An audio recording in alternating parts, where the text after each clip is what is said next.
Nasa maayos na kalagayan ang 17 Pilipinong seaman na kabilang sa mga na-hostage ng armadong grupong Houthi mula Yemen na nang-hijack sa isang barkong naglalayag sa Red Sea. Yan ang pagsisiguro ng Department of Foreign Affairs. Ayon kay DFA Undersecretary Eduardo De Vega, sinabi raw ng mga Houthi member na hindi nila sasaktan ang mga hostage. Giit pa ni De Vega, bagamat hindi niya pa matukoy kung kailan mapapakawalan ang mga hostage, hindi raw ito ang unang beses na nangyari ito sa mga Pilipinong tripulante sa Yemen, pero lahat naman daw ay pinakawalan kalaunan.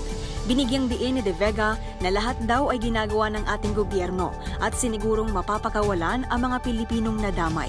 Nakontak na rin anya ng iba sa mga Pilipinong seaman ang kanilang pamilya.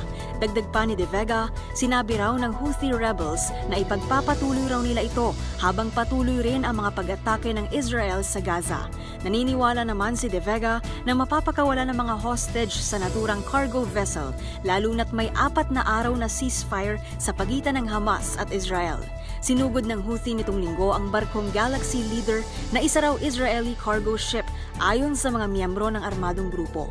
Pero pinabulaanan ito ng Israel at iginiit na isang British company ang nagmamay-ari sa barko. Nasa 25 tripulante ang lulan ng naturang cargo vessel. At yan ang MBC Network News. Mula sa kauna-unahan sa Pilipinas, DZRH, ito si Pamela Adriano. Tuloy-tuloy sa pagbabalita, tuloy-tuloy sa serbisyo. Sama-sama tayo, Pilipino.